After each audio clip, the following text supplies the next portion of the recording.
The next concept is graded response action plan. तो basically government of India का एक action plan है जहाँ पर हम बात करेंगे कैसे हमें अपने पोल्यूशन लेवल को कम करना है। एंड ये तब आया था जब air quality of Delhi was getting deteriorated and वो पुअर कैटेगरी में आ गई थी। यहाँ पर 4 डिफरेंट स्टेजेस बताई गई हैं कि कौन कौन सी स्टेजेस होती हैं of air quality deterioration. Stage 1 को पुअर बोलते हैं, जहाँ पर जो एयर क्वालिटी बिटवीन 201 से 300 के बीच में होना चाहिए। Stage 2 very poor, stage 3 severe, stage 4 is severe plus. जो पुअर स्टेज है वहाँ पर किस पर्टिकुलर चीज़ों पर गवर्नमेंट ऑफ इंडिया बैन लगाती है कि अगर किसी पर्टिकुलर स्टेट की, यहाँ पर अभी हम दिल्ली की बात करें, सिर्फ दिल्ली के लिए ही लाया गया है, तो अगर स्टेज 1 उसको घोषित कर दिया गया है तो वहाँ पर कंस्ट्रक्शन प्रोहिबिट हो जाएगी, डिमोलिशन एक्टिविटीज़ को भी बंद कर दिया जाएगा जिनका प्लॉट 500 स्क्वायर किलोमीटर से बीच में है। देन पब्लिक अवेयरनेस भी स्प्रेड करने की बात किया जा रहा है। In stage 2 power supply and जो इंश्योरिंग है, हमें इंश्योर करना है कि पावर सप्लाई अनइंटरप्टेड रूप से लोगों को मिलती रहे। Ban of use of diesel generator के ऊपर बैन हो जाएगा। ये इंश्योर किया जाएगा कि पावर सप्लाई की कंटिन्यूटी सप्लाई मिलती रहे ताकि जनरेटर की हमें यूज़ ना पड़े, क्योंकि जनरेटर में डलता है डीजल और डीजल जनरेट करता है पॉल्यूशन। स्टेज 3 में जो ब्रिक किल्स है, ब्रिक्स फैक्ट्रीज है, उनको बंद करने की बात किया जा रहा है एंड हॉट मिक्स प्लांट्स को। स्टेज 4 में 4 व्हीलर डीजल मोटर व्हीकल्स को बोला जा रहा है कि they won't be allowed and closure of all industries in NCR not running of fuels approved by CAQM। तो वो भी फ्यूल्स बंद कर दिए जाएंगे जो गवर्नमेंट ऑफ इंडिया ने बैन किए हैं इन द इंडस्ट्रीज। तो इस तरीके से एक तरह से ग्रेडेड एक्शन रिस्पॉन्स का मतलब वही हुआ कि ग्रेडेड मैनर में, इन सेग्रीगेटेड मैनर में we will limit the supply of pollution in the environment. Biodecomposer भी लाए गए हैं जो कि स्प्रेड किए जाते हैं, फील्ड के ऊपर स्प्रे किए जाते हैं ताकि स्टबल बर्निंग ना हो। बायोडिकम्पोजर कैप्सूल भी आ गए हैं जो कि एग्रीकल्चर इंस्टीट्यूट रिसर्च लेकर आया है। ये बेसिकली स्टबल बर्निंग का ही सब्स्टिट्यूट है, जहाँ पर डिकम्पोजिशन प्रोसेस को एक्सेलरेट किया जाता है ताकि जो स्टबल है वो एक तरह से खाद बन जाए, मैन्योर बन जाए and over a period of 15 to 20 days के अंदर ही बन जाए ताकि हमें पराली को जलाने की ज़रूरत ना पड़े। एंड यहाँ पर composed of a group of beneficial micro organisms भी इसके अंदर होते हैं that helps in the process of decomposition. Next is about WHO's air quality database. WHO ने रिलीज़ किया है 2022 अपडेटेड एयर क्वालिटी डाटाबेस। इसके बारे में क्या यहाँ पर बताया गया है, यहाँ पर average time, air quality gaps, ये सब बताया गया है कि कैसे हमें एयर क्वालिटी गाइडलाइंस को फॉलो करना है। 2022 अपडेट क्या है कि जो पूरा ग्लोबल पॉपुलेशन है हमारा 99%, वो हम वैसी एयर सिक्रीट कर रहे हैं जो कि हमें करना ही नहीं चाहिए, क्योंकि WHO के अकॉर्डिंग ये air quality is not right, not pure for us for even breathing. इसने तभी पहली बार ground measure of annual mean concentration of nitrogen dioxide का लेकर आया है, जहाँ पर हम मेजर करेंगे एंड उसके बेसिस पर we will discuss and tell कि कितना उसमें पोल्यूटेंट है एंड पर्टिकुलर मैटर है एंड ओजोन है। यहाँ पर मेजरमेंट गिवन है कितने पर्टिकुलर मैटर को हम मेजर करेंगे। एयर क्वालिटी गाइडलाइंस क्या है कि हमें recommended level and interim targets of common air pollutants, कौन कौन से एयर पोल्यूटेंट्स है, ये UPSC में ऑलरेडी क्वेश्चन आ चुका है, इवन स्टेट PCS में भी आ चुका है हरियाणा में, जहाँ पर पूछा गया है कौन कौन से गैसेज है, कौन कौन से एयर पोल्यूटेंट्स को हम लेकर आते हैं। These are particular matter, ozone, nitrogen and sulphur dioxide. इसको रिलीज़ किया था 1987 में and latest global version publish हुआ था 2021 में। National air quality resource framework of India देखते हैं, ये एक तरह से इंफॉर्मेशन मैकेनिज्म है डिसीजन मेकर्स का, ताकि जो गवर्नमेंट है, म्यूनसिपैलिटीज़ हैं, ये स्टार्टअप हैं या प्राइवेट सेक्टर है, वो एयर पोल्यूशन को एड्रेस कर सकें। इसको किसने डेवलप किया है? It has been developed by national institution of advance studies. ये इंक्लूसिव एयर क्वालिटी डाटा के ऊपर बताएगा, उसका इम्पैक्ट भी पता करेगा, लेकिन ये 5 मॉड्यूल्स के ऊपर ही काम करता है, जैसे कि mission inventory, air shed mitigation, impact of human health, agriculture etcetera. दूसरे इनिशिएटिव देखते हैं टू टैकल एयर पोल्यूशन, फटाफट से देख लेते हैं। भारत स्टेज 6 नॉर्म्स अब आ गए हैं। हमने 5th नॉर्म्स यहाँ पर स्किप किए हैं। You have to keep this in mind. क्यों स्किप किया है? क्योंकि पोल्यूशन इतना ज़्यादा बढ़ रहा है, तो इट इज़ बेटर कि हम 4th स्टेज से सीधा 6th स्टेज पर आ सकें। इन अ बिट टू कब air pollution, now 6th stage, जो 4th स्टेज डीजल व्हीकल्स है वो बैन कर दिए गए हैं और 6th स्टेज डीजल व्हीकल्स को लाया गया है। बेसिकली ये बेसल कन्वेंशन नॉर्म्स के बेसिस पर डिटरमाइन किया जाता है। यहाँ पर air pollutants internal combustion engine equipment से रेगुलेट किया जाता है, जो कि यूरोपियन स्टैंडर्ड्स के ऊपर बेस्ड है। फर्स्ट बेसल नॉर्म्स इंट्रोड्यूस हुए थे 2000 में एंड 2020 से 6 नॉर्म्स मैंडेटरी हो गए हैं। अब आपने देखा भी होगा कुछ व्हीकल्स के पीछे लिखा होता है भारत BS6 नॉर्म्स।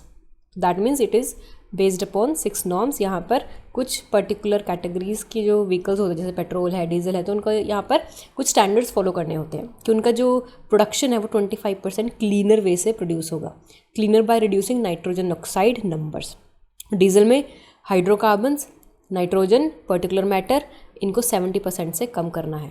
एंड ये जो स्टैंडर्ड्स हैं ये कौन सेट करता है? Central pollution control board. TREM 4th emission norms. Government may again defer the date for implement. इन्होंने फिर से डेफर कर दिया इसकी डेट को, जहाँ पर बात किया गया है कि applicable to tractor with engines bigger than 50 horse power from April 2022। And these are the things that are not important from examination point of view. You can just go through कि Bharat Stage 5th standard starting from February 24 cover a wide range of engines including those smaller than 8 kilowatt and those larger than 560 kilowatts. Pelletization and torrefaction. Comment ने सीधा UPSC ने terms के meaning पूछने हैं कि what does this terms means. Ministry of environment forest and climate change ने release किया है central pollution control board guidelines, जहाँ पर एक बार paddy straw based pelletisation and torrefaction plants को हम देंगे फाइनेंशियल सपोर्ट। पैलेटाइजेशन होता क्या है? जहाँ पर होता है पैडी स्ट्रॉ होती है, उसको हमें श्रेड करना है, उसको फिर सुखाना है, फिर ग्राइंड करना है, फिर उसको पैलेट्स बनाना है। पैलेट्स इज लाइक जैसे गन के बुलेट्स होते हैं ना, छोटे छोटे पैलेट्स, एक तरह से कैप्सूल आप मान सकते हो। कैप्सूल फॉर्म में इसको बनाना है ताकि वो ईजी हो सके डिस्पेंस करना। टोरीफैक्शन क्या है? ये थर्मल डिग्रेडेशन होता है ऑर्गेनिक बायोमास का, जिसमें आप बर्निंग करते हो उनको in hot furnaces. Major differences क्या है दोनों में? Presence of a torrefaction reactor, क्योंकि उसमें रिएक्टर आ रहा है, आप बर्न कर रहे हो, लेकिन उसमें आपको कुछ ऐसा ज़रूरत नहीं है फर्नेसेस की। एंड जो कि पैडी स्ट्रॉ है उसको आप मिक्स कर सकते हो कोल में, ताकि आप कोल को सेव कर सके और कार्बन डाइऑक्साइड एमिशंस को भी कम कर सकते हो। Next one is green crackers. यहाँ पर ये लॉए गए हैं ताकि 30% एयर पोल्यूशन कम हो सके, एंड ये एब्जॉर्ब करेगा डस्ट को, एंड इसके अंदर बैरियम नाइट्रेट भी नहीं है जो कि यूजुअली नॉर्मल क्रैकर्स में पाया जाता है। It has been produced by CSIR। And PESO जो कि petroleum and explosive safety organisation है अंडर मिनिस्ट्री ऑफ कॉमर्स, आपको ध्यान रखना है, ये भी क्वेश्चन आ चुका है UPSC के under, that crackers are made without arsenic, mercury, barium and are not loud beyond a certain threshold. तो यहाँ पर साउंड को भी, नॉइस पोल्यूशन को भी कम करने की बात की गई है।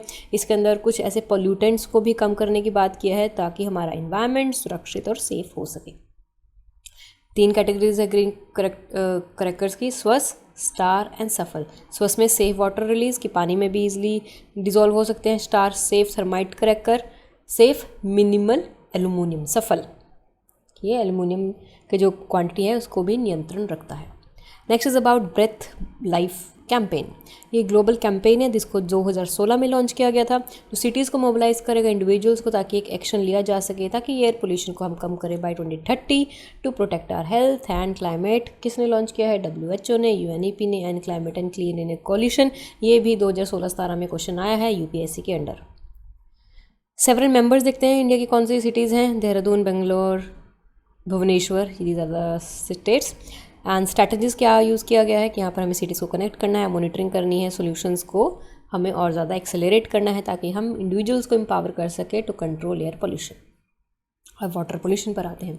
अभी यूनाइटेड नेशन की वाटर समिट हुई है on ground water 2022 concluded in Paris. तो आपको ध्यान रखना है, ऑलरेडी हमारा ग्राउंड वाटर जो है वो डिप्लीट होता जा रहा है, तो उसी को मद्देनज़र रखते हुए ये समिट लेकर आई गई है। एंड इंडिया के जो नॉर्दर्न सिटीज़ हैं, ऑलरेडी नॉर्दर्न जो स्टेट्स हैं, ऑलरेडी ग्रीन रेवोल्यूशन की वजह से जो पानी का स्तर है बहुत कम हो चुका था। UN वाटर देखते हैं, एक तरह से यूनाइटेड नेशन की इंटर एजेंसी है जो कि मैकेनिज्म है for coordination of fresh water and sanitation related matters. Second one is IGRAC, ये भी यूनेस्को सेंटर है दैट वर्क्स अंडर WMO। ये भी फाइनेंशियली सपोर्टेड है नीदरलैंड्स के द्वारा। And regional and transboundary level assessment होती है एंड मॉनिटरिंग की जाती है ग्राउंड वाटर रिसोर्सेज की। एंड इसका जो फ्लैगशिप प्रोडक्ट है that is global ground water information system. जो पर्टिकुलर समिट उसका यही था कि हमें बताना है कि कैसे ग्राउंड वाटर कम होता जा रहा है। एंड उसका जो थीम था that was ground water making the invisible visible. Ground water कि जो कि हमें दिखता तो नहीं है, धरती के नीचे है कि नहीं है, कितना है, क्या है, तो उसको विजिबल करो कि देखो भाई, नापो कितना पानी बचा है, कितना नहीं बचा, so that we can be sure and be very cautious about using water. इसको रन किया गया UN वाटर के द्वारा बाय 2022 थ्रू आउट। इसने यूज़ किया है UN world water development report as a baseline and sustainable development goal 6 भी आता है, आपको ध्यान रखना है भी वाटर से रिलेटेड है। 5 पिलर्स ऑफ सस्टेनेबल गोल 6 के कौन कौन से हैं? Data information, capacity development, innovation, finance and governance. यहाँ पर बताया गया है कि जो वाटर है ग्रोक्स में एंड सोइल में वो भी स्टोर होता है एंड जो 90% है वो लिक्विड फ्रेश वाटर अर्थ के ऊपर अवेलेबल है। Dynamic ground water resource assessment 2022 report, ये रिपोर्ट रिलीज़ की गई है मिनिस्ट्री ऑफ जल शक्ति एंड ये पीरियडिक इंटरवल्स पर किया जाते हैं by central ground water board and states. India largest user है इसका एंड 1/4 है टोटल ग्लोबल विड्रॉल का। Total annual ground water recharge increase हुआ है एंड रेनफॉल भी कंट्रीब्यूट करती है 61% इनटू दिस। अब ओवर एक्सप्लॉइटेड क्या होता है? जहाँ पर एक्सट्रैक्शन एक्सीड करती है जितना उसका ग्राउंड वाटर का रेप्लिनेशेबल लेवल होता है, क्योंकि रिचार्ज भी अपने आप ही हो जाता है ना ग्राउंड लेवल अगर बारिश आती है तो हमारा जो एक्सट्रैक्शन है जितना हम निकाल रहे हैं वो ज़्यादा है जितना उसमें जा रहा है, that is called over exploitation. Critical क्या होता है? अगर 90 से 100% के बीच में जो एनुअल एक्सट्रैक्शन है वो किया जा रहा है एंड जितना अवेलेबल रिसोर्सेज है उसमें से, कि सपोज 10% का रिसोर्सेज है, आप उसमें से 9% निकाल ही रहे तो बचा कितना? 1%, तो इट इज़ वेरी क्रिटिकल। अब सेफ देखते हैं कि सेफ ग्राउंड वाटर एक्सट्रैक्शन होगा अगर 70% से कम होगा, ताकि वो अपने आप ही रिचार्ज भी होता रहे। उसको इतना तो टाइम दो ना कि वो अपने आप रिचार्ज हो सके। Stage of ground water extraction, percentage of utilisation of ground water against recharge हुआ decline. 87% was extracted for irrigation. ये मेजर यूपीएससी क्वेश्चन पूछ सकता है कि सबसे ज़्यादा ग्राउंड वाटर एक्सट्रैक्शन किस पर्पज़ के लिए हो रहा है एंड किस पर्टिकुलर स्टेट्स में हो रहा है। ये भी हरियाणा, पंजाब, राजस्थान, दादरा एंड नगर हवेली, दमन एंड दीव में हो रहा है। 14% assessments are over exploited and 4% are critical. तो ज़्यादा परसेंट हमारी एक्सप्लॉइटेड ही है। वाटर कन्वेंशन, तो यहाँ पर 30th एनिवर्सरी हुई है United Nation economic commission for Europe water convention. तो आपको ध्यान रखना है कि यूएन का है, क्योंकि यूपीएससी ऐसे ही पूछ लेता कई बार यूएन है, एयू है, क्या है, एयू है, तो आपको ध्यान रखना है यूएन का ही पार्ट है। इसके बारे में देखते हैं कन्वेंशन के बारे में।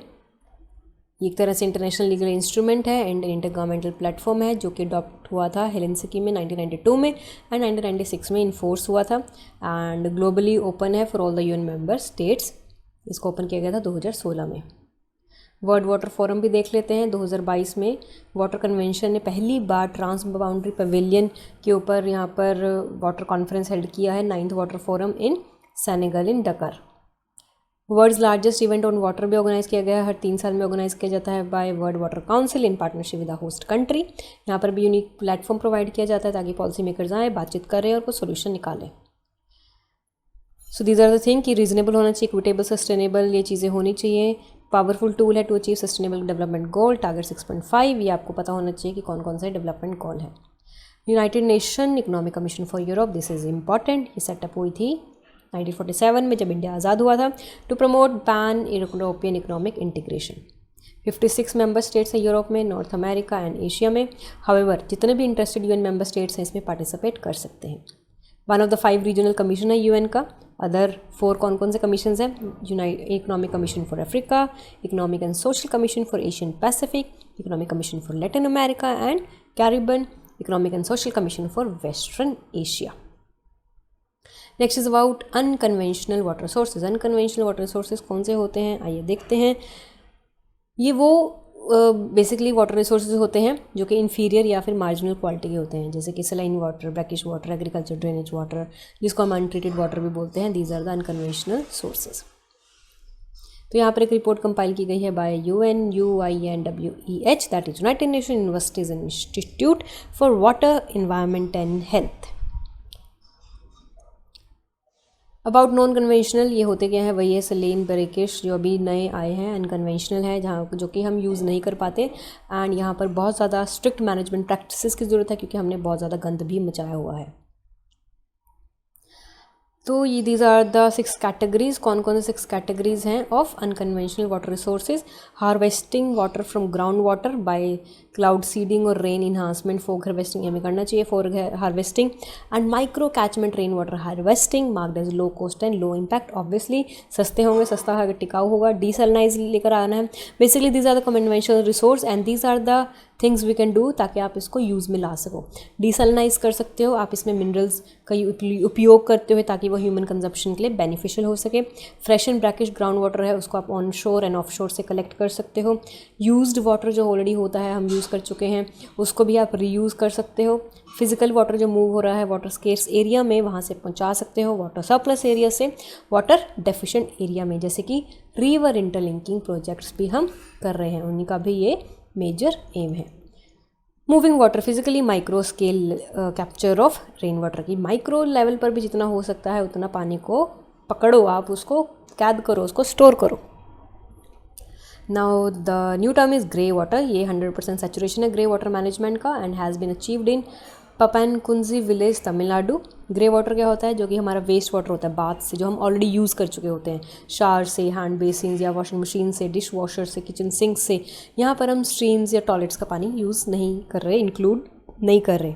तो यहाँ पर इसको रिसाइकिल करना चाहिए ताकि हमारा इन्वायरमेंट जो हार्म हो रहा है वो बच सके, पानी की जो कमी है वो पूरी हो सके। वाटर रिसोर्स रिलायबल है एंड गुड फर्टिलाइजर सोर्स भी है due to high nitrogen and phosphorus content in water. तो इस वजह से आप इसको एज आ इरिगेशन में भी यूज़ कर सकते हो। Next is about heavy metal contamination. तो these are the metals that are impacting our health. These are arsenic जो कि कॉज करता है ब्लैक फुट डिसीज़। ये भी साइंस का क्वेश्चन है and it is important. Arsenic है, ये ब्लैक फुट डिसीज़ करता है जहाँ पर जो स्किन कंडीशन है मेलानोसिस वो क्रिएट होती है and liver disease, kidney disease भी होती है, हार्ट एंड लंग डिसीज़ भी होते हैं। फ्लोराइड से क्या होता है? स्केलेटल आपका और डेंटल फ्लोरोसिस हो सकता है। मैंगनीज़ ये आपका इंटेलेक्चुअल डेवलपमेंट हार्म करता है। यूरेनियम से आपकी किडनी पर और बोन कैंसर हो सकता है।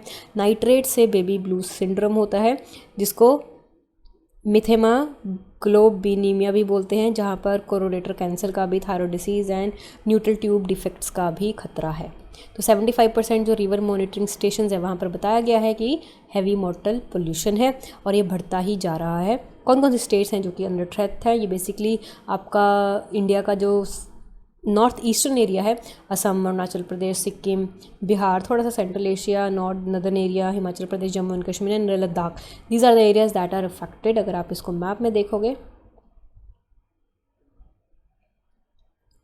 तो ये कुछ इस तरह का दिखेगा। Suppose this is India, so this is Jammu and Kashmir, Himachal, ठीक है। यहाँ पे आ गया आपका Sikkim, Arunachal Pradesh, Assam. So these and यहाँ पर आ गया आपका Bihar. So these are the states that will be affected by this particular contamination. ऐसे आपको याद रखिएगा, नहीं आपको पता होना चाहिए गंगा भी यहीं से बहती है। ओके एंड यस, गंगा का कुछ एरिया भी कंटेमिनेटेड है वाटर से, मेटल से।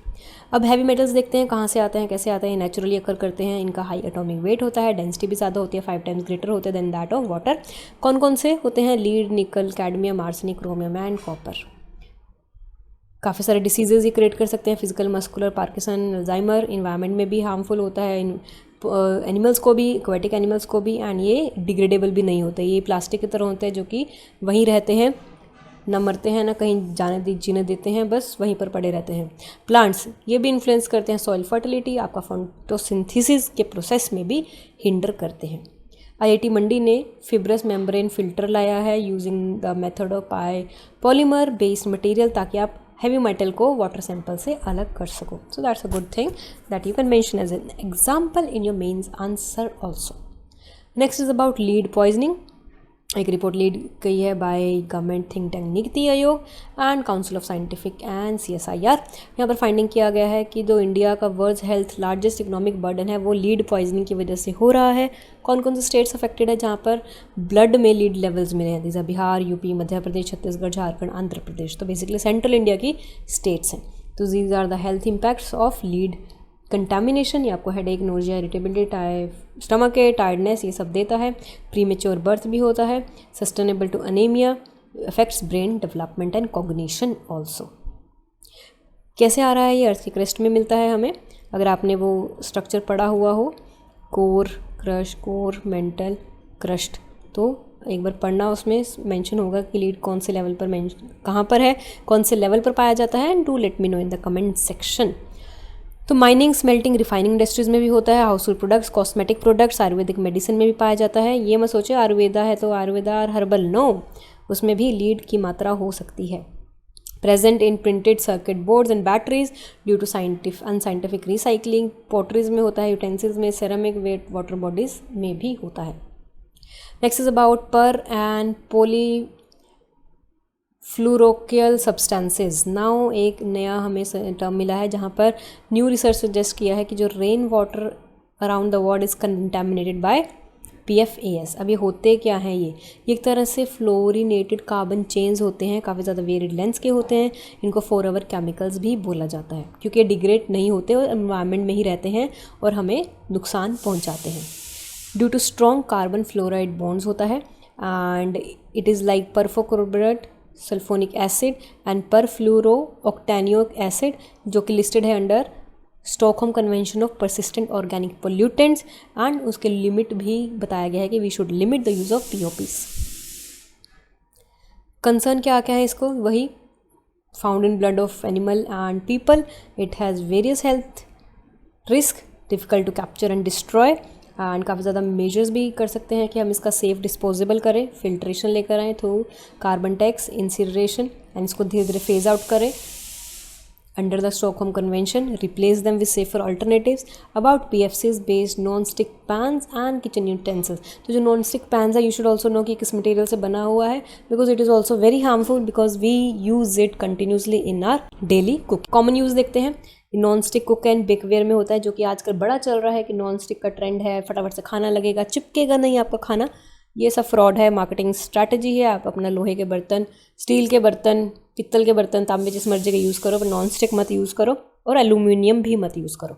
फायर फाइटिंग प्रूफ में होता है, water and oil proof apparel में होता है, स्टेन रेजिस्टेंट कारपेट में भी होता है, biocides, household agents such as cleaning agents, impregnation sprays में भी होता है, फूड पैकिंग में भी होता है।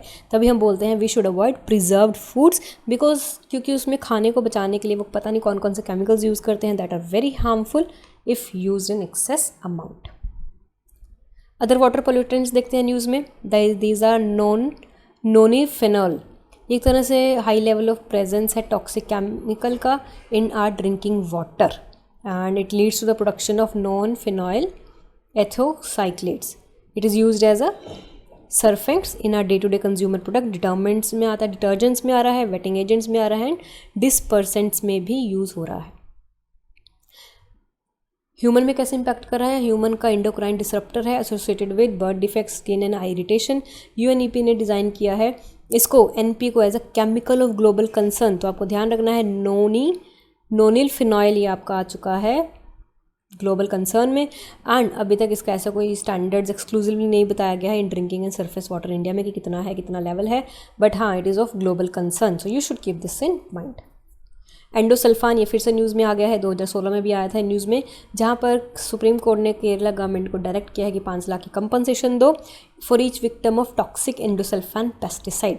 एक तरह से ऑर्गेनोक्लोराइन बायोसाइड है, यूज़ फॉर कंट्रोलिंग पेस्ट को फील्ड में यूज़ किया जाता है ताकि पेस्ट ना आए एंड माइट्स को दूर भगाने के लिए, बट ये काफ़ी ज़्यादा टॉक्सिक है, उनके ब्रेन को भी इफेक्ट कर रहा है। ये स्प्रे किया जाता है cotton, cashew nuts, fruits, paddy and tobacco fields पर। इसको 2011 में सुप्रीम कोर्ट ने बैन किया था under Stockholm convention of POP, इसी के अंडर आता है, एंड 2020 में कंप्लीट बैन कर दिया था। Also put a ban on alachlor, dichlorvos, trichlorfon, ये दूसरे ऐसे जो केमिकल्स हैं उनके ऊपर बैन किया था अंडर स्टॉकहोम कन्वेंशन। तो स्टॉकहोम कन्वेंशन इस परसिस्टेंट ऑर्गेनिक पोल्यूटेंट्स, इनका बैन लिमिट करने के लिए और यूज़ रिस्ट्रिक्ट करने के लिए ये कन्वेंशन लाई गई थी, तो you should know what is it. Next is about chlorophyllorpis, fipronil, atrazine and paraquat. These are the pesticide action network, जो कि एक नॉन प्रॉफिट बॉडी है। उन्होंने बताया है कि ये जो पर्टिकुलर केमिकल्स एक्सेस में यूज़ हो रहे हैं हमारी स्टेट्स में, जो कि रिकमेंडेड लेवल से बहुत ज़्यादा खतरनाक है। तो ये these are the things that can UPSC ask. It's quite interesting also, क्योंकि ऐसे हमें याद नहीं रहती है चीज़ें, तो this become easy target for UPSC to give this type of question directly in the examination. Chlorpyrifos it's use to control foliage and soil borne insect pest, जो सॉइल से आ रहे हैं इंसेक्ट उनको कंट्रोल करने के लिए। फिब्रोनिल यूज़ होता है एंट्स बीटल कॉकरोचेस को कंट्रोल करने के लिए। एट्राजाइन यूज हो रहा है to control annual grasses and broadleaf weeds. Paraquat use हो एक तरह से हर्बिसाइड है जो कि वीड एंड ग्रास कंट्रोल में यूज़ किया जा रहा है। Next is about microplastic.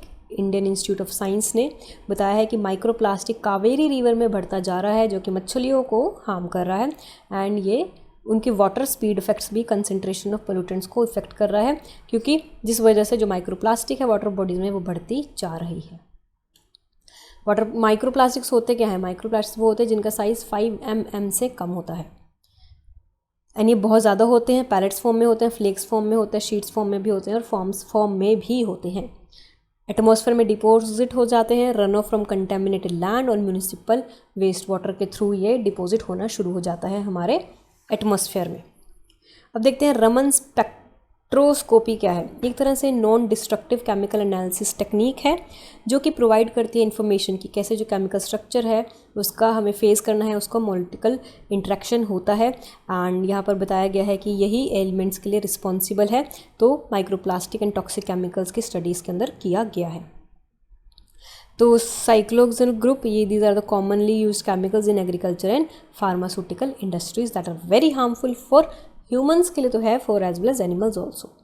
Next is about nano plastic. पहले अभी हमने पढ़ा था microplastic, this is about nano plastic. जो रिसर्चर्स हैं उन्होंने एक नया metallic finger based method search किया है, लेकर आए हैं ताकि आप नैनो प्लास्टिक को डिटेक्ट कर सको ऑर्गेनिजम्स के अंदर।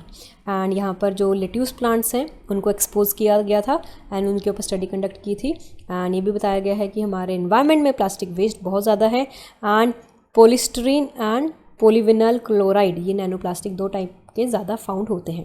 नैनो प्लास्टिक की बेसिकली इसकी क्या डायमेंशन होती है, so that how can we know कि ये नैनो प्लास्टिक में आएगा। ये होता है जो कि 1000 नैनोमीटर से स्मॉलर होता है and 1 nanometre is equal to 1 billionth of a metre, 1 metre का 1 बिलियंथ हिस्सा। And it can lead to cell damage and inflammation in humans, growth impairment हो जाती है, लार्वल डिफॉर्मिटीज़ होती हैं एंड दूसरे इफेक्ट्स भी होते हैं माइक्रो ऑर्गेनिजम्स में। Next is about earth Ganga.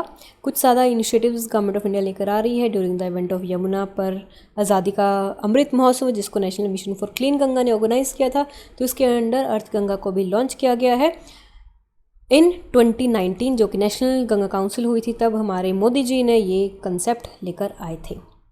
यहाँ पर बेसिकली लाइवलीहुड बताने की बात की जा रही है अंडर नमामि गंगा प्रोग्राम, जो कि गवर्नमेंट ऑफ इंडिया का प्रोग्राम है कि जो भी पर्टिकुलर स्टेट से जो भी पर्टिकुलर सिटीज़ डिपेंडेंट है गंगा के ऊपर और उसकी जो ट्रिब्यूटरीज के ऊपर, तो वहाँ पर जो लाइवलीहुड सोर्स है उसको बढ़ाने की बात की गई थी एंड टारगेट दिया गया था we have to increase to 3% of our Ganga basin से GDP में कंट्रीब्यूशन होना चाहिए towards the livelihood of the persons dependent upon river Ganga.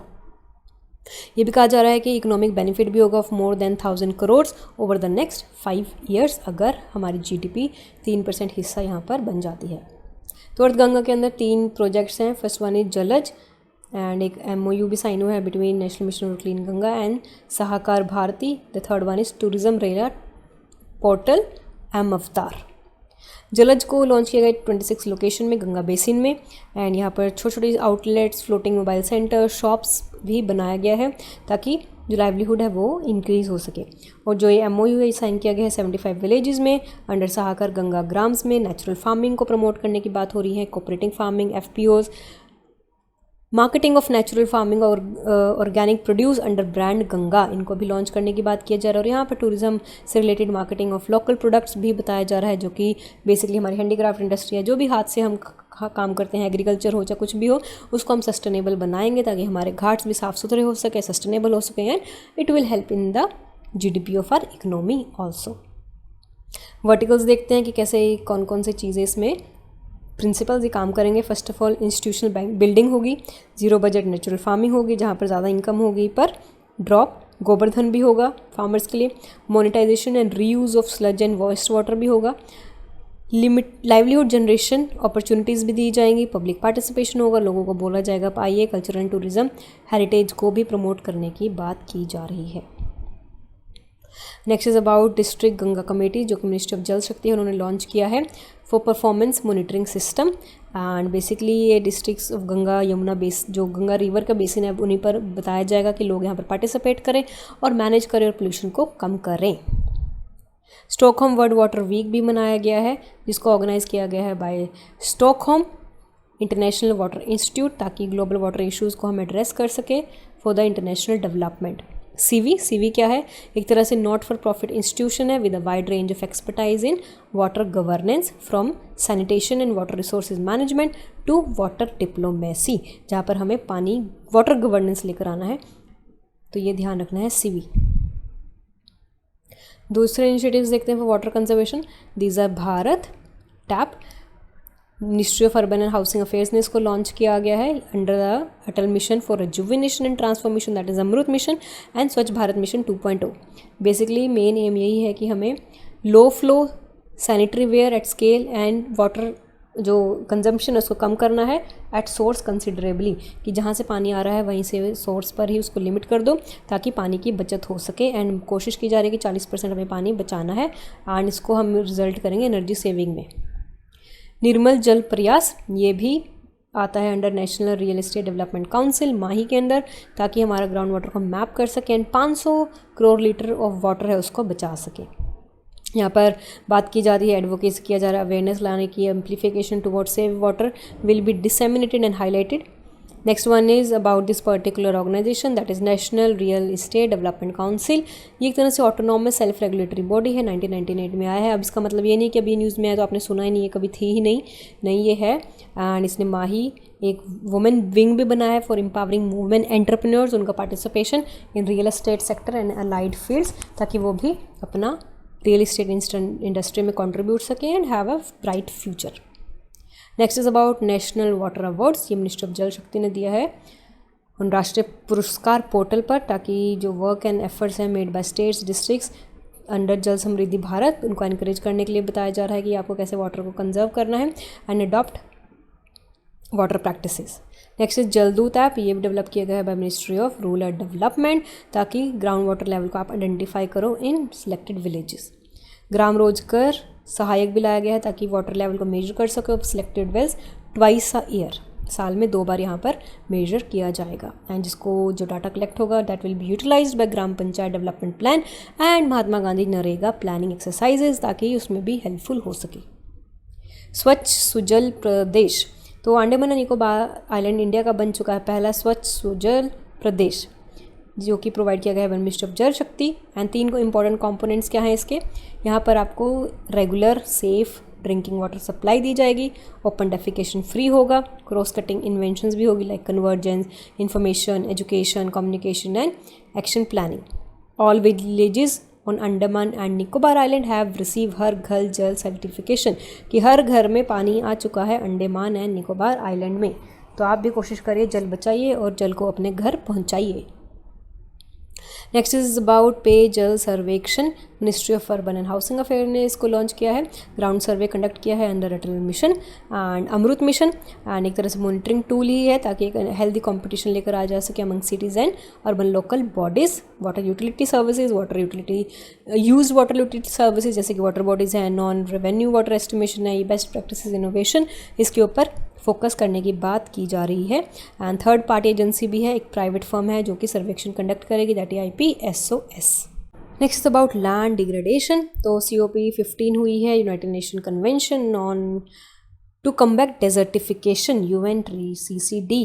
कब आया था ये हम ऑलरेडी पढ़ चुके हैं, एक बार दोबारा देख लेते हैं फटाफट से। 1994 में आया था। Solely legal binding international agreement है that links environment and development to sustainable land development management practices. हमें यहाँ पर जो डेजर्टिफिकेशन उसको ख़त्म करना है and put the land to use and carbon neutrality भी लेकर आनी है। 197 पार्टीज़ है, of course India is a party and the European Union भी इसका पर्टिकुलर मेंबर है। One of the 3 Rio convention है ये। अदर 2 कौन सी कन्वेंशन है, mention the comment section.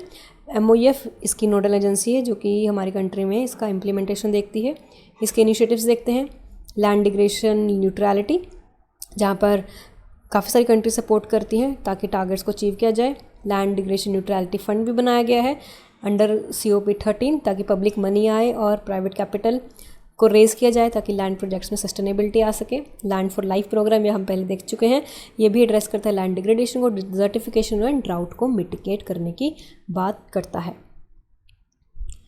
COP के बारे में देखते हैं, ये 2 सालों में एक बार मिलती है बायएनुअली एंड COP15 का थीम था land life legacy from scarcity to prosperity. यहाँ पे गवर्नमेंट, सिविल, स्टेट, सोसाइटी जितने भी मेंबर्स हैं सब एक साथ आएंगे और डिस्कस करेंगे। इंडिया ने 2000 जो COP14 था उसको होस्ट किया था 2019 में, एंड टारगेट था वो था कि हमें अपना 26 मिलियन हेक्टेयर लैंड है, डिग्रेडेड लैंड है, उसको रिस्टोर करना है 2030 तक। और COP14 का थीम था रिस्टोर लैंड सस्टेन फ्यूचर। और अभी जो ये COP15 हुई है इसकी कुछ कमिटमेंट्स देखते हैं। यहाँ पर ये हम ऑलरेडी डिस्कस कर चुके हैं ऑलरेडी टारगेट्स, एक बार we can just go through कि accelerate restoration of 1 billion hectares of degraded land by 2030 and inter governmental working group भी बनाया जाएगा ड्राउट के ऊपर 2002 से 2024 तक।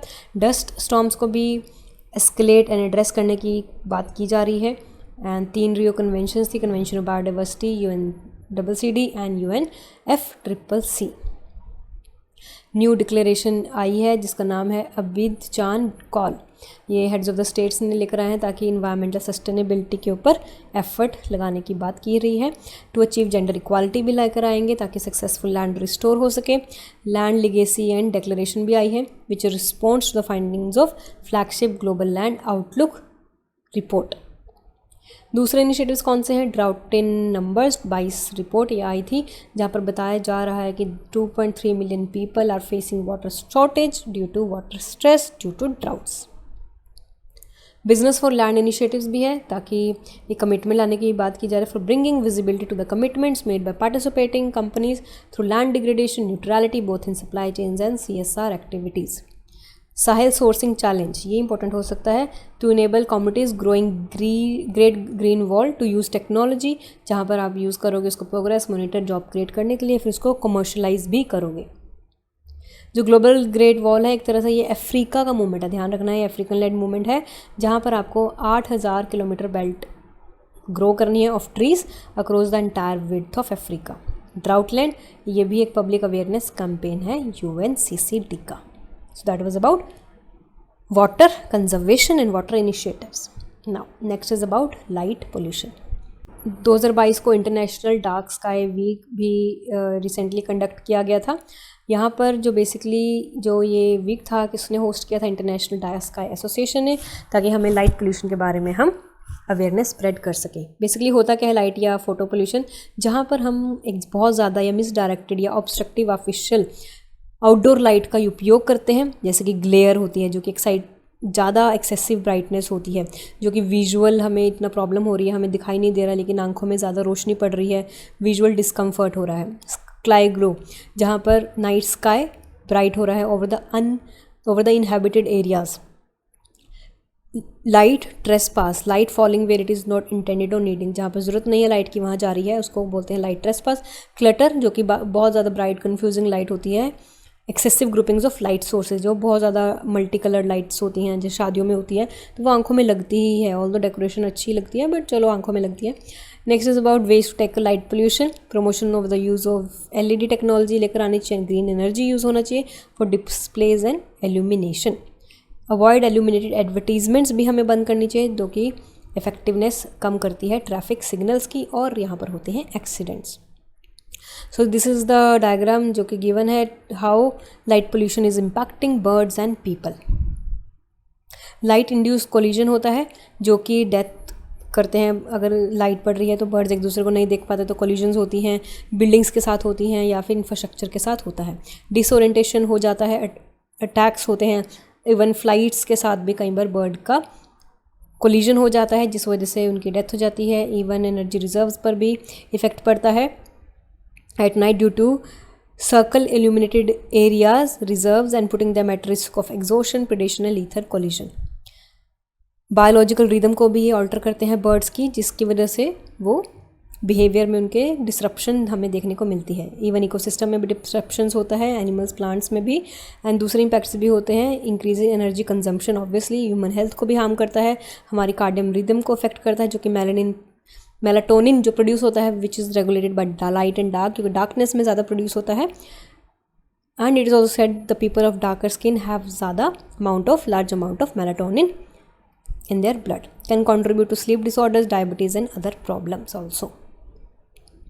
Now next is about waste management, ban on single use plastic की यहाँ पर बात की जा रही है. तो सिंगल यूज़ प्लास्टिक MOEFF ने बैन किया है अक्रॉस इंडिया फ्रॉम जुलाई 2022. सब आइटम्स बैंड कौन कौन से की हैं? प्लास्टिक स्टिक्स को बैन किया है, पैकेजिंग रैप्स को, कटलरी आइटम्स को एंड दूसरी आइटम्स को भी बैन किया है. सिंगल यूज़ प्लास्टिक आइटम्स कौन सी होते हैं? जो कि लो यूटिलिटी प्लास्टिक होती है, लेकिन ये हाईली लिटरल पोटेंशियल होता है जो कि इन्वायरमेंट में काफ़ी टाइम तक रहता है. And it has been mentioned under plastic waste management amendment rules 2021. इनका मैन्युफैक्चर, इंपोर्ट, स्टॉकिंग सब बैन किया गया है, प्रोहिबिट किया गया है. And also to compostable plastic products पर भी ये एप्लीकेबल नहीं होता. पेनल्टीज़ भी लाइक की है कि इम्प्रिजमेंट होगी 5 साल तक एंड 1 लाख का भी फाइन लग सकता है, या दोनों ही हो सकते हैं depending upon the level of encroachment they have done. Provisions देखते हैं अमेंडमेंट रूल्स के अंदर, वही कि हमें प्लास्टिक को कम यूज़ करना है, उसका जो लीटर है वो उसको कम बैन करना है. सिंगल यूज़ प्लास्टिक क्या होता है? एक तरह से plastic intended to be used only one, जो कि एक ही बार यूज़ होता है उसी पर्पज़ के लिए, एंड इसको दोबारा रिसाइकिल करना मुश्किल होता है. और जो thickness of plastic carry bags की वो भी इंक्रीज़ की गई है फ्रॉम 50 माइक्रोन्स टू 75 माइक्रोन्स 30 सितंबर 2021 से, एंड टू 120 माइक्रोन्स हो जाएगी 2022 से. Complete ban on the use of शैशे, जो कि प्लास्टिक मटेरियल से होते हैं, जो कि स्टोर पैकेजिंग या selling gutkha, tobacco and paan masala, वो भी बैन होने की बात यहाँ पर की जा रही है.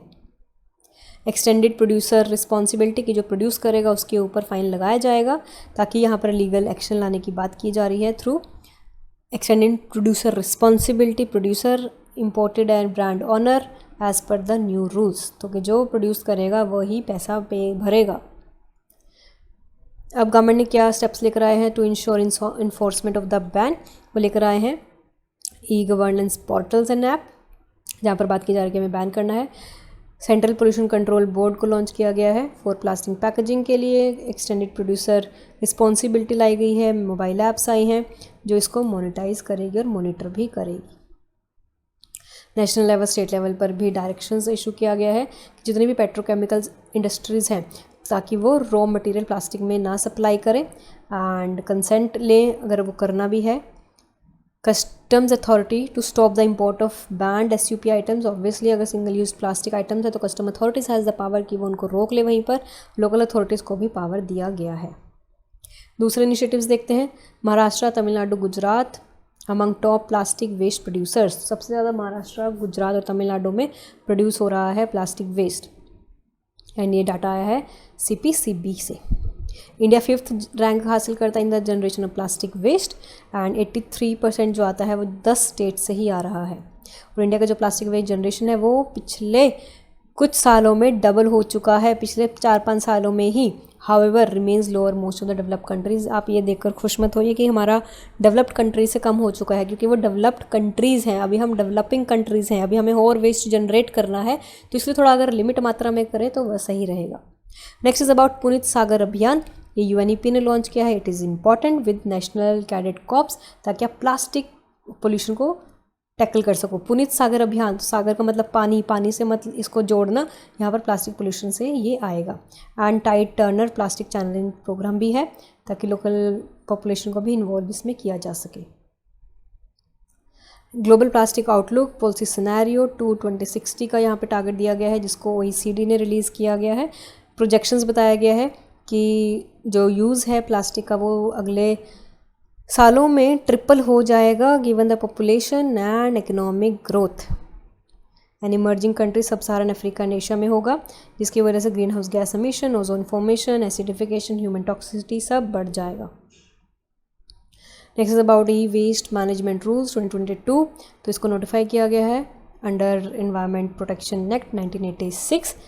तो पहले देखते हैं एंटिटीज़ नॉट कवर्ड अंडर. कौन कौन सी एंटिटीज़ को कवर नहीं किया गया है? एंटिटीज़ वाटर बैटरीज़ को नहीं आती, पैकेजिंग प्लास्टिक्स नहीं आती, माइक्रो एंटरप्राइजेज नहीं आती, रेडियो एक्टिव वेस्ट नहीं आता. तो ये सब आते हैं इन पर्टिकुलर एक्ट्स में. तो UPSC सीधा क्वेश्चन पूछ लेगा कि entities covered in e waste water rules, इनमें से 1-2 डाल देगा, तो आपको ये ऑप्शंस चूज़ नहीं करने हैं.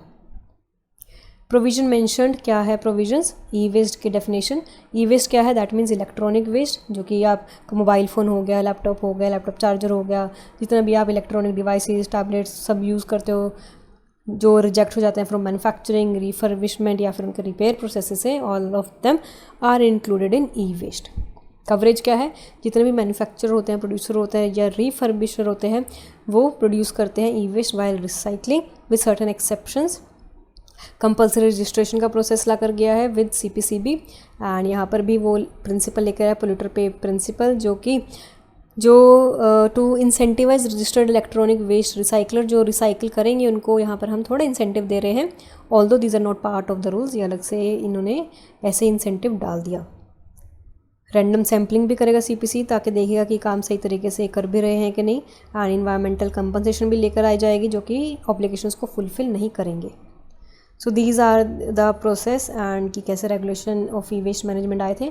1989 से तो पहले कोई रूल रेगुलेशन नहीं था, 89 से 2003 के बीच में आया था हमारा थोड़ा सा, under the ambit of hazardous wastes के अंदर इसको लेकर आया गया था अंडर शेड्यूल 1।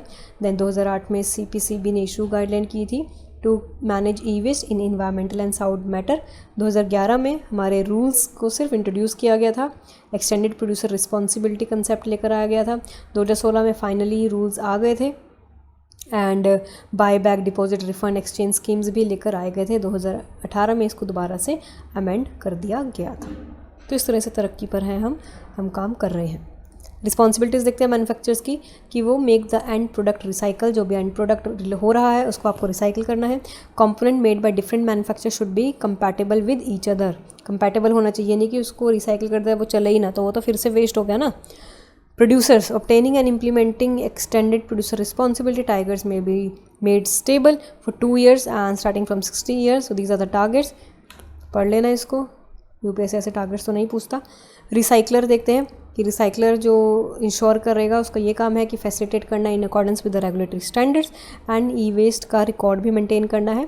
स्टेट गवर्नमेंट के लिए क्या है, डिसमेंटलिंग एंड रिसाइकलिंग करेगी अपकमिंग इंडस्ट्रियल पार्क्स में, स्टेट्स में, इंडस्ट्रियल क्लटर्स में, ताकि जो मैन्युफैक्चरिंग हो रही है उसी में उसका यूज़ कर लिया जाए।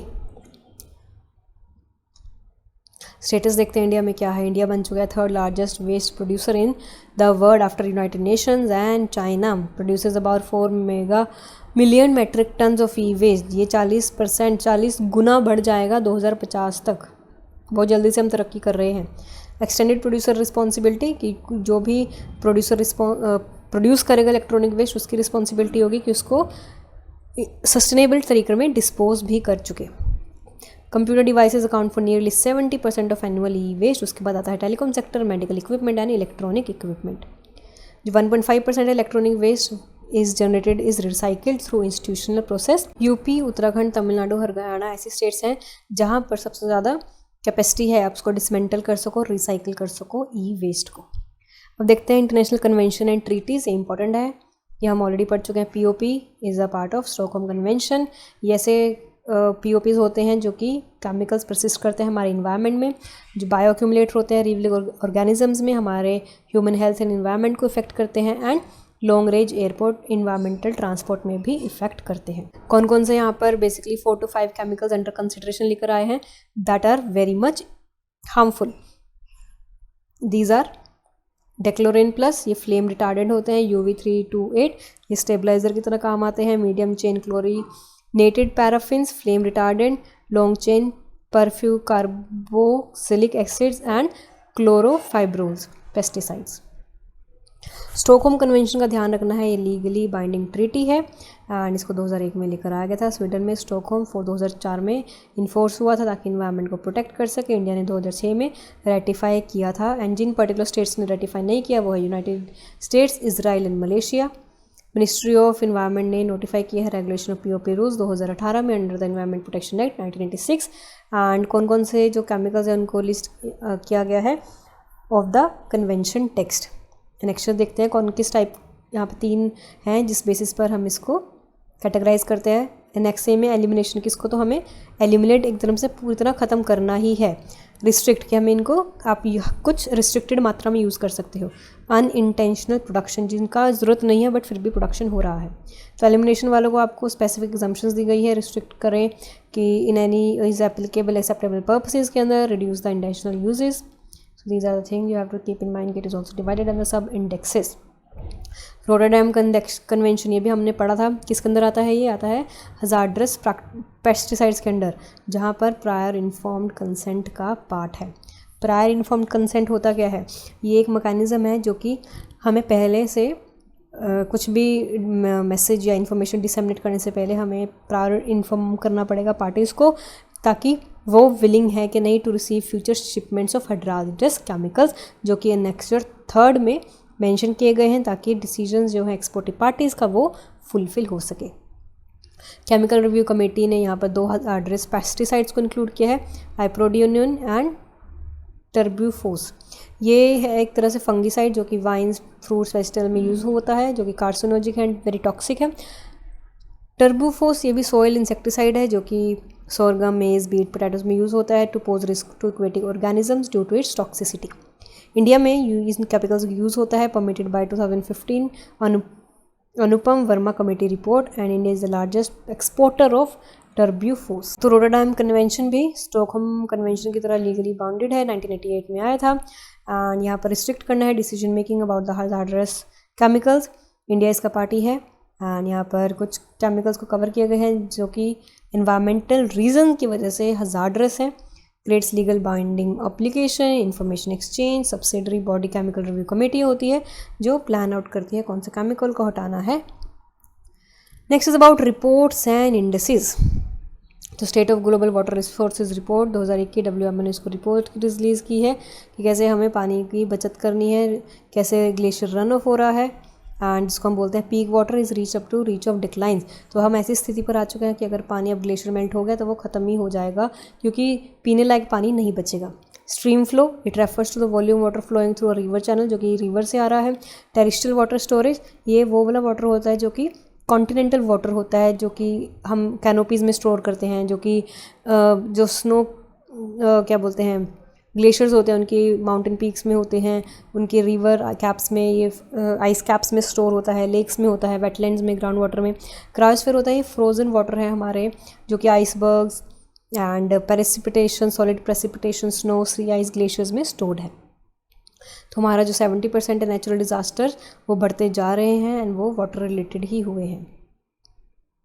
World water development report UNESCO ने लॉन्च किया गया है at World 9th Water Forum in Dakar in Speculative Global Water Concern, Global Land Outlook, Land Restoration and Recovery Alliance, इसको भी UNCCD Combat Desertification ने लॉन्च किया। Now the next topic is about biodiversity. International treaties देखते हैं इसकी। Convention on biological diversity, 15th conference of parties हुई थी convention of in Canada, यहाँ पर COP15 हुई थी जिसको चाइना ने चेयर किया था एंड कनाडा ने होस्ट किया था।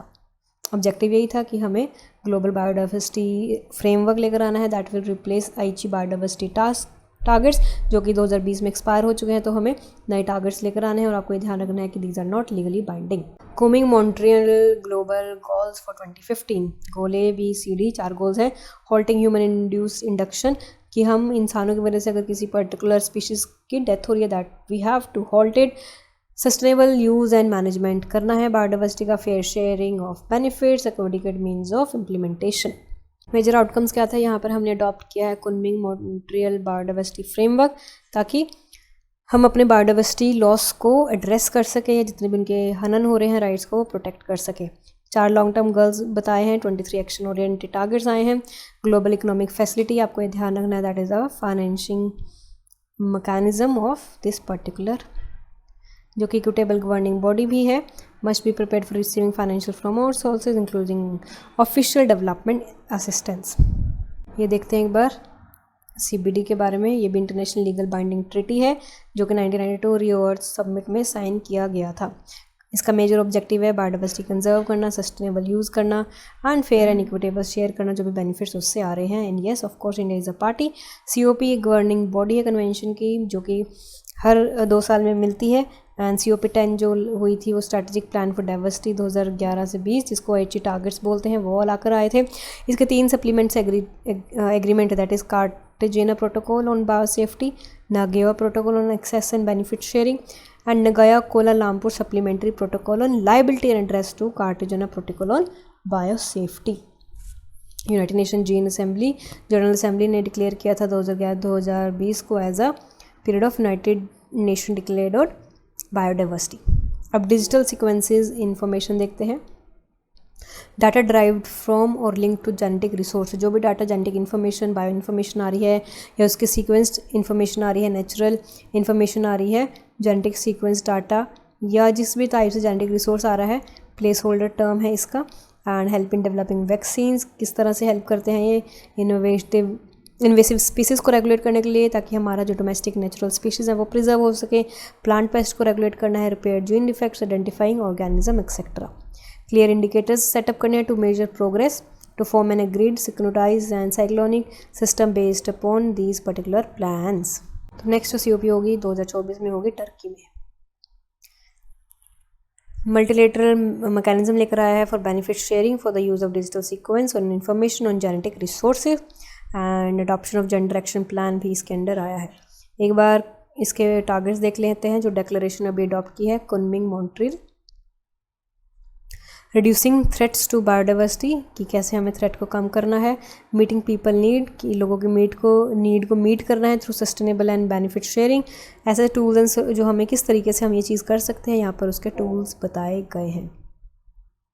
These are the major targets, you can just go through once. India का स्टांस देखते हैं। इंडिया यस पार्टी 1994 में बन गया था।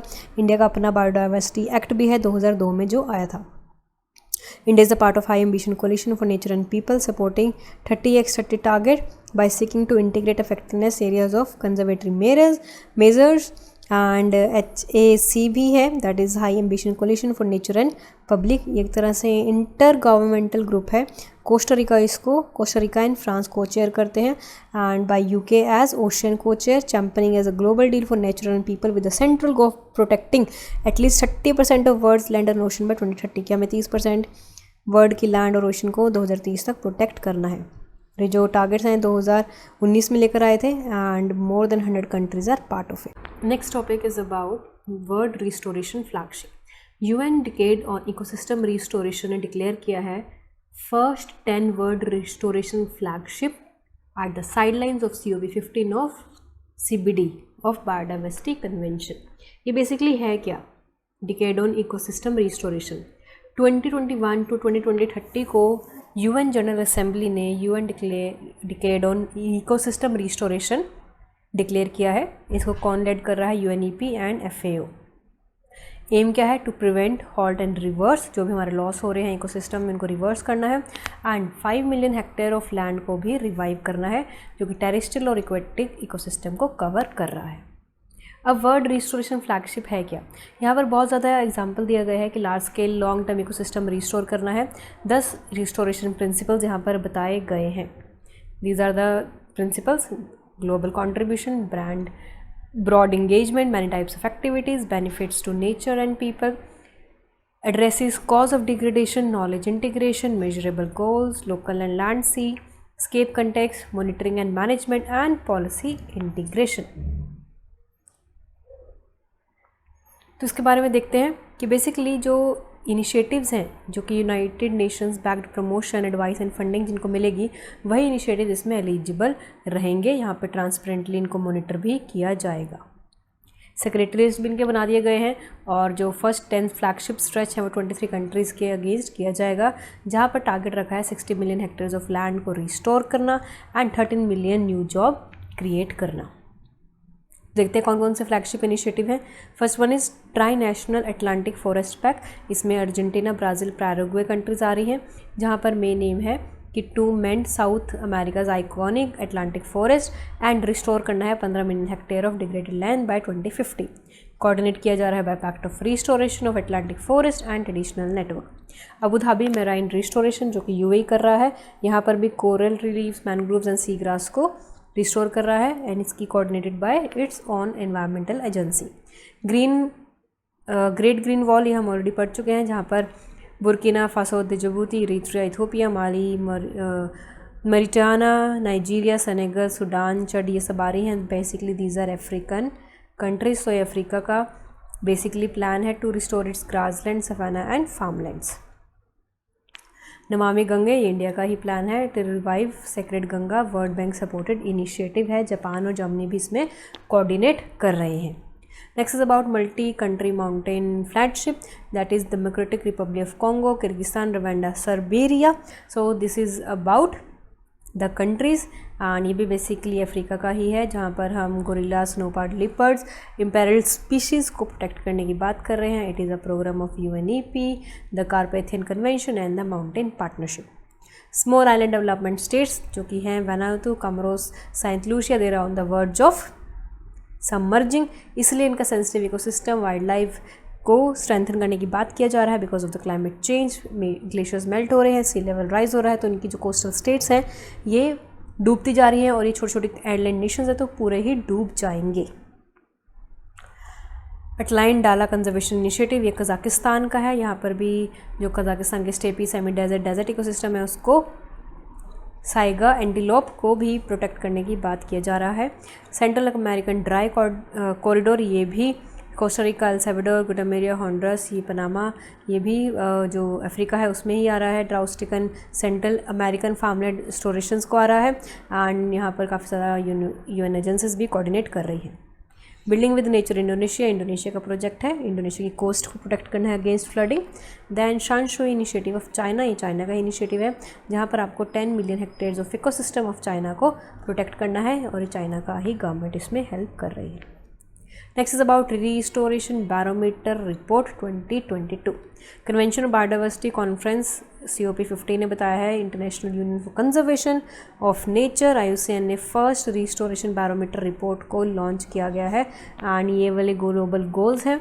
कौन कौन से? Born challenge, 30 target under the post 2020 global biodiversity framework, the Paris agreement. आपको ध्यान रखना है 80 टारगेट 2020 तक ही थे, उसके बाद नहीं थे। Land degradation neutrality target and 1 trillion trees को हमें प्लांट करना है। रिस्टोरेशन बैरोमीटर रिपोर्ट क्या है? इसको 2016 में लॉन्च किया गया था एज बॉर्न चैलेंज बैरोमीटर। ये रिस्टोरेशन प्रोग्रेस को ट्रैक करती है across terrestrial ecosystem. Coastal and inland waters भी आ रही है जहाँ पर मैनेजमेंट राइट्स को आइडेंटिफाई किया जा रहा है। 8 इंडिकेटर्स हैं एंड ग्लोबल गोल्स के टुवर्ड्स इनको टारगेट किया गया है। द फाइनेंशियल इन्वेस्टमेंट $26 मिलियन की ज़रूरत है across 18 countries, 14 billion hectares degraded landscape है and data from Ecuador, India, Pakistan, Uzbekistan is being filed and will be published later. Next is about update किया है हमारी जो red list of threatened species है। यहाँ पर 3 कैटेगरीज में डिवाइड किया गया है, extinct, threaten and least concern.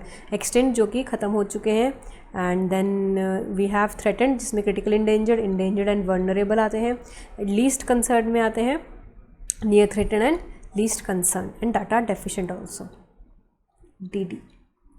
Extent में जो बिल्कुल ही खत्म हो चुके हैं, extinct in the wild, known to survive in captivity, cultivation of well outside is natural, जो कि कैप्टिविटी में रखे हुए हैं एंड अपने वाइल्ड लाइफ एरिया में ही सर्वाइव करते हैं। क्रिटिकली इंडेंजर्ड जो कि अभी पूरा रिस्क है कि भाई अगर उनको एक चीज़ ना मिली तो वो मर जाएंगे। इंडेंजर्ड जो कि हाई रिस्क ऑफ एक्सटेंशन में आते हैं। वल्नरेबल जो कि एक्सटेंशन के रिस्क में आ सकते हैं लेकिन अभी वल्नरेबल है, फिर वो इंडेंजर्ड में जाएंगे, फिर वो क्रिटिकल इंडेंजर्ड में जाएंगे, फिर वो एक्सटेंट में जाएंगे। नियर थ्रेटन जो कि अभी क्लोजली और इक्वली थ्रेटन है, नियर फ्यूचर में थ्रेटन हो सकते हैं। लीस्ट कंसर्न के अभी उसको ध्यान नहीं दिया जा रहा है बट फ्यूचर में अगर ध्यान नहीं दिया गया तो वो नियर थ्रेटन में पहुंच के फिर इन कैटेगरीज में पहुंच के फिर इस कैटेगरी में पहुंच के वो मरी जाएंगे। डाटा डेफिशिएंट जिनके बारे में अभी हमें कोई डाटा मिला ही नहीं। IUCN ने अपडेट किया है red list of threaten species COP15 biodiversity conference Canada में। इसके अंदर इतने सारे स्पीशीज़ को कवर किया गया है, एनिमल, प्लांट्स एंड ये भी बताया गया है क्लाइमेट चेंज की वजह से 41% हमारे marine species are on the verge of extinction. अब कौन कौन से मैरीन स्पीशीज़ इफेक्ट हो रहे हैं? दैट इज़ ड्यूगोंग, ये east Africa and new Caledonia में फाउंड किया जाता है एंड ये क्रिटिकली इंडेंजर्ड में आ चुका है। ये वल्नरेबल है पूरे ग्लोबल में अगर हम बात करें एंड बेसिकली फिशिंग गियर में आकर ये पोचिंग का शिकार होने की वजह से ये इसका हैबिटेट डिस्ट्रॉय हो चुका है और ये मर रहा है। प्रोटेक्शन स्टेटस इन इंडिया में इसका प्रोटेक्शन स्टेटस वल्नरेबल है, साइट्स के अपेंडिक्स 1 में आ रहा है। वाइल्ड लाइफ प्रोटेक्शन एक्ट के शेड्यूल 1 में शेड्यूल 4 में आ रहा है एंड जो स्पीशीज़ रिकवरी प्रोग्राम है उसके 22 स्पीशीज़ के अंदर इसको कवर किया गया है। करेक्टरिस्टिक्स क्या है? Also known as sea cows, herbivore होते हैं ये सिर्फ and it is of order Sirenia, found in India में मिलते हैं एंड सरफेस पर आते हैं सांस लेने के लिए like dolphin and have memory glands also. Shallow waters में ही रहते हैं Indian and west Pacific ocean में। This is Indian ocean, this is dugong species and this is Pacific ocean, तो यहाँ पर ये पाए जाते हैं। इंडिया में कहाँ पर मिलते हैं? Gulf of Mannar, gulf of Mannar, Palk bay, gulf of Kutch, Andaman and Nicobar islands. और ये ड्यूगोंग जो अंडमान और निकोबार आइलैंड है उसका स्टेट एनिमल भी है और ये फर्स्ट कंजर्वेशन रिजर्व भी तमिलनाडु गवर्नमेंट ने पार्क बे में बनाया है इन पर्टिकुलर ड्यूगोंग स्पीशीज़ के लिए। Next is about pillar coral. Basically Caribbean में मिलता है in Yucatan peninsula and Florida में and vulnerable to critically endangered में आ चुका है।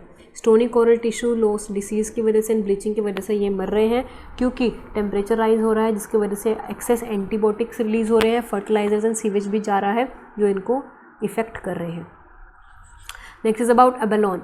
44% एबेलोन जो शेलफिश स्पीशीज़ हैं वो थ्रेटन्ड विद एक्सटिंक्शन की कैटेगरी में आ चुके हैं एंड साउथ अफ्रीका में पाए जाते हैं। हीट वेव्स की वजह से ये बेचारे ये भी मर रहे हैं। And critically endangered black abalone in California Mexico and vulnerable in English channel in north west Africa and Mediterranean. Next about white jig dancing frog. ये इंडिया के स्पीशीज़ की अगर हम बात करें तो स्मॉल रेंज है जो कि extent of occurrence of 167 square kilometre in the western Ghats में आते हैं कर्नाटका में एंड जो कि एक बायोलॉजिकल हॉटस्पॉट है हमारा Western Ghat. Habitat loss, pollution, changes in temperature, pest, invasive species are the reason and ये इंडेंजर्ड कैटेगरी में है। अंडमान स्मूथ हाउंड शार्क, ये अंडमान सी में मिलता है ईस्ट इंडियन ओशन में, coast of Mannar, Thailand, Andaman and Nicobar island. Fishing pressure की वजह से, ट्रोलिंग, लॉन्ग लाइन गिलेट की वजह से ये वल्नरेबल कैटेगरी में आ चुका है। येलो हिमालयन फ्रिटिलरी, ये Bhutan, China, India, Myanmar, Nepal में मिलते हैं।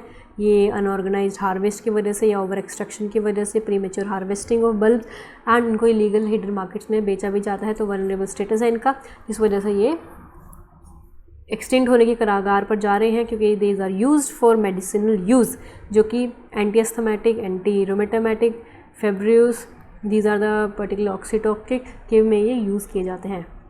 Next is about ITPGRFA international treaty on plant genetic resources for food and agriculture. India ने होस्ट किया है इसका 9th सीज़न एंड पहले इसके बारे में देखते हैं। ये हाईएस्ट ऑर्गन है compose of representative to promote full implementation of the treaty. अब देखते हैं कौन सी इंप्लीमेंट कर रहे हैं ट्रीटी। GB9 की व्हाट इज़ दैट, जो हिस्टोरिक पहले हिस्ट्री देखते हैं। जो फेडरेशन ऑफ सीड इंडस्ट्री था उन्होंने 20 लाख दिए थे और बेनिफिट शेयरिंग फंड में इंडिया को अपॉइंट किया गया था एज अ चेयरपर्सन। बाद में कंसेंसस बनाए गए थे on implementation of farms rights. GB9 considered the options for encouraging guiding promoting the realisation of farmer rights. Basically farmer rights के बारे में है। कॉन्ट्रैक्टिंग पार्टीज को एक्नॉलेज किया गया है और ये इंटरवेंशन इंडिया ने ही बनाई गई है। काफ़ी सारे अफ्रीकन नेशन में भी इसको सपोर्ट किया गया है बट इश्यूज़ नहीं हुए ड्यू टू काफ़ी ज़्यादा यहाँ पर इशू आ रहे थे हमें बेनिफिट शेयरिंग में एंड डिजिटल सीक्वेंस में। बेनिफिट शेयरिंग क्या है? यह एक तरह से एग्रीकल्चर प्रोजेक्ट्स को सपोर्ट करता है फार्मर्स के लिए, पब्लिक इंस्टीट्यूशंस के लिए, जो कि फूड क्रॉप प्रोडक्शन को इम्प्रूव करेगा, क्लाइमेट चेंज को मिटिगेट करने में भी हेल्प करेगा and small landlord farmers and local communities भी इसमें हेल्प करेंगे। अब देखते हैं ट्रीटी है क्या है। बेसिकली इंटरनेशनल ट्रीटी एक तरह से लीगली बाइंडेड है जो कि FAO ने लॉन्च की थी इन 2001 एंड 2004 में फोर्स में आई थी। ये कंट्रीब्यूट करते हैं, कोशिश करते हैं रिकॉग्नाइज करें कि फार्मर ने कितना कंट्रीब्यूट किया है to the diversity of crop production and also कि इनके पास कितना ग्लोबल सिस्टम है। फार्मर के पास, बॉर्डर ब्रीडर या साइंटिस्ट के पास एक्सेस है जेनेटिक मटीरियल्स का ऑफ प्लांट एंड यहाँ से बेनिफिट शेयरिंग की भी बात की जाती है। इंडिया इसका मेंबर है। This particular treaty also known as seed treaty. Provided international legal framework ये प्रोवाइड करता है जो कि स्वेलबर्ड ग्लोबल सीड वर्ल्ड भी बना चुका है नॉर्वे में। अगर आपको पता हो यहाँ पर हम सीड को दबा रहे हैं नॉर्वे में कि बाई चांस अगर पूरी धरती ख़त्म हो जाए, अगर दोबारा से हमें खेती बाड़ी शुरू करनी है तो नॉर्वे में जाके खुदाई करो तो आपको सीड मिल जाएंगे हर एक वेराइटी के, तो आप दोबारा से खेती बाड़ी शुरू कर सकते हैं। Funding because of climate change, उसकी वजह से हम एग्रीकल्चर को प्रोटेक्ट करने की कोशिश कर रहे हैं to ensure our food security for the future generations. Funding for treaty comes from its contracting parties and from FAO. A plant genetic resources of food and agriculture देखते हैं। इसमें कोई भी प्लांट जो कि सीड, फ्रूट, कटिंग, पोलन या जितने भी ऑर्गन टिश्यूज़ होते हैं वो प्लांट्स के ग्रो किए जाते हैं। ट्रेडिशनल वैराइटीज़ यूज़ किए जा रहे हैं, मॉडर्न कल्टीवर्स यूज़ किए जा रहे हैं for domestic animals and shelters. And यहाँ पर new and improve quality of seeds भी यूज़ किया जा रहा है। National is about national bureau of plant genetic resources, 1976 में इसको लॉन्च किया गया था, जो कि प्लानिंग, कंडक्टिंग, प्रमोटिंग, कोऑर्डिनेटिंग इन सब में हेल्प करता है। यहाँ पे कुछ थ्रेट्स भी हैं इसको, obviously population growth, urbanisation, pollution, climate change, वही सब हैं इसमें। Techniques for protecting plant